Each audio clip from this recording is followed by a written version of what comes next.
나눌 이 아침의 말씀은 레위기 26장 42절 말씀입니다. 내가 야곱과 맺은 내 언약과 이삭과 맺은 내 언약을 기억하며 아브람과 맺은 내 언약을 기억하고 그 땅을 기억하리라. 오늘 이 성경 가운데에서 우리에게 희망을 이야기하고 있습니다.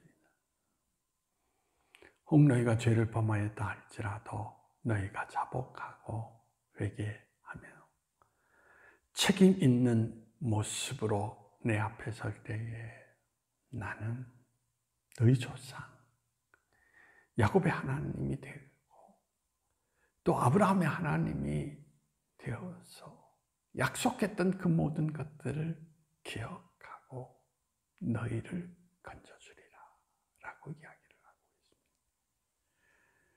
희망은 하나님이 기억한다라는 이야기인 것입니다. 하나님의 기억 속에서 사라졌다라는 것은 절망입니다. 가능성이 없다라는 것을 나타내주고 있습니다. 그런데 오늘 이 성경 말씀 가운데에서 이스라엘을 바라보면서 너희 조상과 약속했던 모든 것들을 기억하면서 그 약속대로 너희에게 은혜를 베풀리라라고 말씀하고 있는 것을 우리는 찾아볼 수가 있습니다. 지난 시간에도 말씀을 드렸지만 우편 강론은 형벌을 피하겠다라고 하지 않았습니다. 형벌을 마땅히 자기는 받아야 된다라고 하는 것을 이야기하면서 마지막 당신 나이에 이르면 나를 기억하소서라고 말하고 있는 것입니다. 오늘 우리는 신앙의 길을 걸어가면서 무의식 가운데 예배드리고 그런 모습으로 신앙의 길을 걸어서는 안 되는 것입니다. 오늘 이 성경 속에서 우리에게 강조하고 있는 내용의 이야기는 바로 이것입니다. 너는 하나님이 기억하고 있는 사람일까라는 것입니다. 하나님이 기억하지 못한 사람이라면 너는 희망이 없다라는 것이고, 만약에 하나님이 기억하는 사람이라면 혹시 죄를 범하였다 할지라도 네가 자복할 때에 너를 용서하시며 너를 구원에 이르는 역사 가운데 세워주게 될 것이다 라고 하는 것을 우리에게 말해주고 있는 것입니다. 그러므로 신앙은 제가 늘 강조하지만 교회 생활 가운데 예배당에 나와서 예배를 드리고 그리고 돌아가는 그러한 생활이 아닙니다.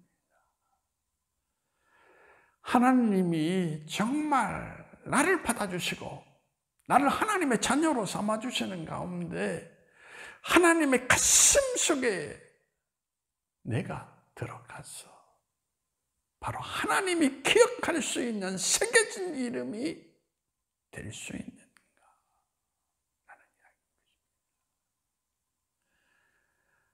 바로 하나님이 기억하는 사람은 죄가 없는 것이 아닙니다.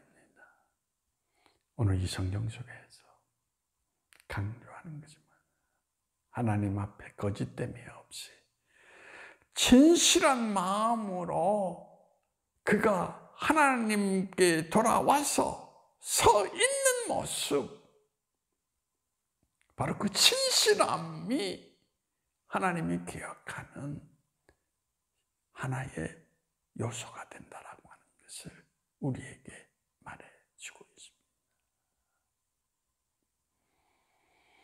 진실은 하나님 마음에 새겨진다라는 것입니다. 그러나 거짓은 하나님의 기억 속에서 사라져버리는 하나의 행위가 된다라고 하는 것을 우리에게 말해주고 있습니다. 오늘도 여러분들이 하나님을 향한 마음 진심입니까? 아니면 여행을 바라면서 예수의 길을 걸어간다면 나에게 이런 유익이 있지 않을까라는 생각 속에서 마음에도 없는 모습으로 그저 행위만을 나타내고 있는 그러한 여러분의 모습입니까? 오늘도 하나님은 죄 가운데 있든지 어느 모습 가운데 있든지 진심으로 주를 향하여 가는 자 기억하신다라는 것. 바로 하나님의 기억이 그 인생의 새로운 삶의 희망이 된다라는 것을 오늘 이 성경은 말해주고 있습니다. 오늘도 진실함으로 여러분들이 그리스도 예수 안에서 새로운 희망의 문을 열고 나아가는 하나님의 자녀가 되기를 간절히 소망합니다. 기도하시겠습니다. 하나님, 우리는 신앙의 길을 걷는다라는 거, 거기에 스스로 만족하고 있는지 모릅니다. 그러나 하나님 우리에게 묻습니다. 신앙의 길을 걷는다라고 진실한가? 아니면 마음에 없는 길을 걷고 있는 것은 아닌가? 진심으로 하나님을 구하고 찾는 자들에게는 하나님의 기억 속에 잊혀지지 않는 새겨진 존재가 됨을 오늘 이 성경은 이야기하고 있습니다. 하나님께 새겨진 존재, 바로 거기에 우리 인생의 새로운 희망이 자리를 잡고 있다라고 하는 것을 성경은 말해주고 있습니다. 주님을 향한 진실한 마음으로 주님이 우리에게 허락하시는 희망의 자리 가운데 서는 우리가 될 수 있도록 주님께서 은혜를 덧입혀 주시기를 원하오며 나사렛 예수님의 이름으로 기도하옵나이다.